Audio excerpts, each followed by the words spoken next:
ಹೊರಗೆ ಕ್ರಿಸ್ಪಿ ಒಳಗೆ ತುಂಬಾ ಸಾಫ್ಟ್ ಆಗಿರೋ ಕುಂಬಳಕಾಯಿ ಗಾರ್ಗಿ ಪರ್ಫೆಕ್ಟ್ ಆಗಿ ಮಾಡಬೇಕಂದ್ರೆ ಈ ವಿಡಿಯೋನ ಕಂಪ್ಲೀಟ್ ಆಗಿ ನೋಡಿ. ಹಲೋ ಫ್ರೆಂಡ್ಸ್, ವೆಲ್ಕಮ್ ಟು ನಂದ ಸವಿರುಚಿ. ಇವತ್ತು ನಾನು ಕುಂಬಳಕಾಯಿ ಗಾರ್ಗಿ ಮಾಡ್ತಾ ಇದ್ದೀನಿ. ಇದು ಕ್ರಿಸ್ಪಿ ಆಗಿ ಒಳಗಡೆ ತುಂಬ ಸಾಫ್ಟ್ ಆಗಿರುತ್ತೆ. ಬನ್ನಿ ಇದನ್ನು ಹೇಗೆ ಮಾಡೋದು ಮತ್ತು ಏನೇನು ಇಂಗ್ರೀಡಿಯೆಂಟ್ಸ್ ಬೇಕು ನೋಡೋಣ. ಮೊದಲಿಗೆ ಇದನ್ನು ಮಾಡೋದಕ್ಕೆ ಹಣ್ಣಾಗಿರೋ ಕುಂಬಳಕಾಯಿನ ತೊಗೋಬೇಕು. ನಾನಿಲ್ಲಿ 1 ಕಪ್ ಆಗುವಷ್ಟು ಕುಂಬಳಕಾಯಿನ ಮೇಲಿರೋ ಸಿಪ್ಪೆ ತೆಗೆದು ತುರಿದು ತೊಗೊಂಡಿದ್ದೀನಿ. ಮತ್ತು 1 ಕಪ್ ಕುಂಬಳಕಾಯಿಗೆ ಅರ್ಧ ಕಪ್ ಬೆಲ್ಲದ ಪುಡಿ ತೊಗೊಂಡಿದ್ದೀನಿ. ಆಮೇಲೆ ಅರ್ಧ ಕಪ್ ಗೋಧಿ ಹಿಟ್ಟು ತೊಗೊಂಡಿದ್ದೀನಿ. ಆಮೇಲೆ 2 ಟೇಬಲ್ ಸ್ಪೂನ್ ತುಪ್ಪ ತೊಗೊಂಡಿದ್ದೀನಿ. ಮತ್ತು ಒಂದು 2 ರಿಂದ 3 ಏಲಕ್ಕಿ ಪುಡಿ ಮಾಡಿ ತೊಗೊಂಡಿದ್ದೀನಿ. ಆಮೇಲೆ ಗಸಗಸೆ ಒಂದು 2 ಟೇಬಲ್ ಸ್ಪೂನ್ ತೊಗೊಂಡಿದ್ದೀನಿ. ಬನ್ನೀಗ ಇದನ್ನು ಹೇಗೆ ಮಾಡೋದು ನೋಡೋಣ. ಮೊದಲಿಗೆ ಒಂದು ಪ್ಯಾನಲ್ಲಿ 2 ಟೇಬಲ್ ಸ್ಪೂನ್ ತುಪ್ಪ ಹಾಕ್ತಾಯಿದ್ದೀನಿ.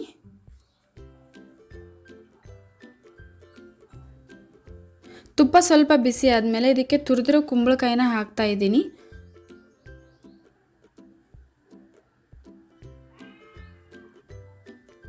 ಕುಂಬಳಕಾಯಿನ ಚೆನ್ನಾಗಿ ಫ್ರೈ ಮಾಡಬೇಕು. ಕುಂಬಳಕಾಯಿ ಹಸಿ ಸ್ಮೆಲ್ ಹೋಗಿ ಒಂದು ಘಮ ಬರಬೇಕು. ಮತ್ತು ಕುಂಬಳಕಾಯಲ್ಲಿರೋ ನೀರೆಲ್ಲ ಹೋಗಿ ಅದು ಗಟ್ಟಿ ಆಗ್ತಾ ಬರಬೇಕು. ಅಲ್ಲಿವರೆಗೂ ಇದನ್ನು ಫ್ರೈ ಮಾಡ್ಕೋಬೇಕು. ಇದನ್ನು ಒಂದು 5 ನಿಮಿಷಗಳ ಕಾಲ ಫ್ರೈ ಮಾಡಬೇಕು. ಆಮೇಲೆ ಇದಕ್ಕೆ ಚೆನ್ನಾಗಿ ಫ್ರೈ ಆದಮೇಲೆ ಇದನ್ನು ಗಟ್ಟಿ ಆಗ್ತಾ ಬರುತ್ತೆ. ಆಮೇಲೆ ಇದಕ್ಕೆ ಅರ್ಧ ಕಪ್ ಬೆಲ್ಲ ಹಾಕ್ಕೊಳ್ತಿದ್ದೀನಿ. ಬೆಲ್ಲ ನಾನು ಸ್ವಲ್ಪನೇ ಹಾಕ್ಕೊಳ್ತಿದ್ದೀನಿ. ಬೆಲ್ಲ ಹಾಕಿದ್ಮೇಲೆ ಅದು ನೀರು ಬಿಡೋಕ್ಕೆ ಸ್ಟಾರ್ಟ್ ಆಗುತ್ತೆ. ಇದನ್ನು ಚೆನ್ನಾಗಿ ಬೆಲ್ಲ ಎಲ್ಲ ಕರಗಬೇಕು. ನೋಡಿ, ಈ ರೀತಿ ನೀರು ಬಿಡೋಕ್ಕೆ ಸ್ಟಾರ್ಟ್ ಆಗುತ್ತೆ. ಇದನ್ನು ಚೆನ್ನಾಗಿ ಫ್ರೈ ಮಾಡ್ಕೋಬೇಕು. ಇದು ಫ್ರೈ ಮಾಡ್ತಾ ಇದು ಕೂಡ ಗಟ್ಟಿ ಆಗ್ತಾ ಬರುತ್ತೆ. ನೀರೆಲ್ಲ ಹೋಗ್ಬಿಟ್ಟು ಗಟ್ಟಿ ಆಗ್ತಾ ಬರುತ್ತೆ. ನೋಡಿ, ಈ ರೀತಿ ಆಗುತ್ತೆ.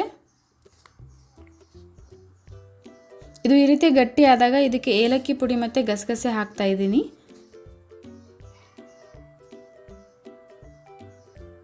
ಗಸಗಸೆ ಹಾಕೋದ್ರಿಂದ ಟೇಸ್ಟು ತುಂಬ ಚೆನ್ನಾಗಿ ಬರುತ್ತೆ.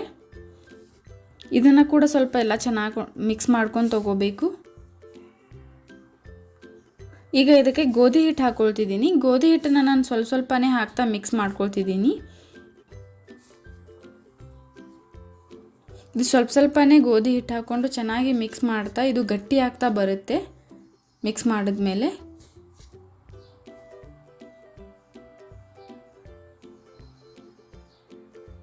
ಮತ್ತೆ ಸ್ವಲ್ಪ ಹಾಕ್ತಾ ಇದ್ದೀನಿ. ನಾನು ಮತ್ತೆ ಮಿಕ್ಸ್ ಮಾಡ್ಕೊಳ್ತಿದ್ದೀನಿ. ನೋಡಿ, ಇದು ಈ ರೀತಿ ಗಟ್ಟಿ ಆಗ್ತಾ ಬರಬೇಕು.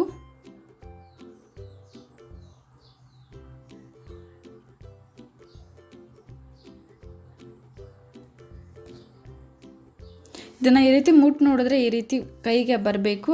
ಆವಾಗ ಇದು ರೆಡಿ ಆಗಿದೆ ಅಂತ. ಆಮೇಲೆ ಇದನ್ನು ಒಂದು 10 ನಿಮಿಷಗಳ ಕಾಲ ತಣ್ಣಗಾಗೋದಕ್ಕೆ ಬಿಡ್ತಾ ಇದ್ದೀನಿ.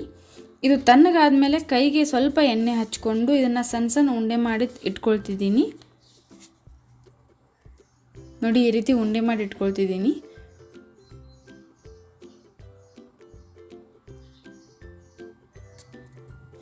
ಆಮೇಲೆ ಒಂದೊಂದೇ ಉಂಡೆ ತೊಗೊಂಡು ಇದನ್ನು ಕೈಯಲ್ಲಿ ಸ್ವಲ್ಪ ತಟ್ಟಿ ದೊಡ್ಡದು ಮಾಡ್ಕೊಳ್ತಿದ್ದೀನಿ. ನೋಡಿ, ಈ ರೀತಿ ತಟ್ಟಬೇಕು. ಕೈಗೆ ಸ್ವಲ್ಪ ಎಣ್ಣೆ ಹಚ್ಕೊಳ್ಳಿ, ಬೇಗ ಬಿಟ್ಕೊಂಬರುತ್ತೆ. ಆಮೇಲೆ ಇದಕ್ಕೆ ತಟ್ಟಿದ ಮೇಲೆ ಇದಕ್ಕೆ 2 ಸೈಡ್ ಗಸಗಸೆ ಹಚ್ಚಿ ತಗೊಳ್ತಿದ್ದೀನಿ.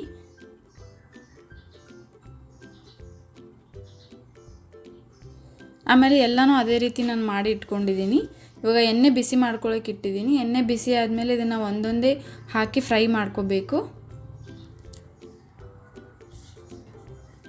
ಹಾಕಿದ ತಕ್ಷಣ ಇದನ್ನು ತಿರುಗಿಸ್ಬಿಡ್ಬೇಡಿ. ಸ್ವಲ್ಪ ಟೈಮ್ ಬಿಟ್ಟು ಆಮೇಲೆ ತಿರುಗಿಸಿ. ಎಲ್ಲನೂ ಇದೇ ರೀತಿ ಫ್ರೈ ಮಾಡಿ.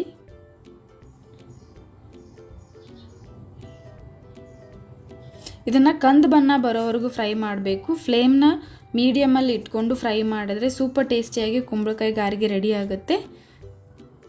ನೀವು ಒಂದ್ಸಲ ಟ್ರೈ ಮಾಡಿ. ನೀವು ಇನ್ನೂ ನಮ್ಮ ಚಾನಲ್ನ ಸಬ್ಸ್ಕ್ರೈಬ್ ಮಾಡಿಲ್ಲ ಅಂತಂದರೆ ಪ್ಲೀಸ್ ಈಗಲೇ ಹೋಗಿ ಸಬ್ಸ್ಕ್ರೈಬ್ ಮಾಡಿ. ಮತ್ತು ಇದೇ ರೀತಿ ನಾನು ಹಾಕೋ ಎಲ್ಲ ವೀಡಿಯೋ ನೋಟಿಫಿಕೇಷನ್ಗೆ ಪಕ್ಕದಲ್ಲಿರೋ ಬೆಲ್ ಐಕಾನ್ನ ಕ್ಲಿಕ್ ಮಾಡಿ. ಮತ್ತು ಈ ವಿಡಿಯೋ ನಿಮಗೆ ಇಷ್ಟ ಆಗಿದರೆ ಪ್ಲೀಸ್ ಲೈಕ್ ಮಾಡಿ, ಶೇರ್ ಮಾಡಿ, ಕಮೆಂಟ್ ಮಾಡಿ. ಮತ್ತು ಇದೇ ರೀತಿ ಟೇಸ್ಟಿ ರೆಸಿಪೀಸ್ಗೆ ನಮ್ಮ ಚಾನಲ್ನ ಸಬ್ಸ್ಕ್ರೈಬ್ ಮಾಡೋದನ್ನು ಮರಿಬೇಡಿ. Thank you.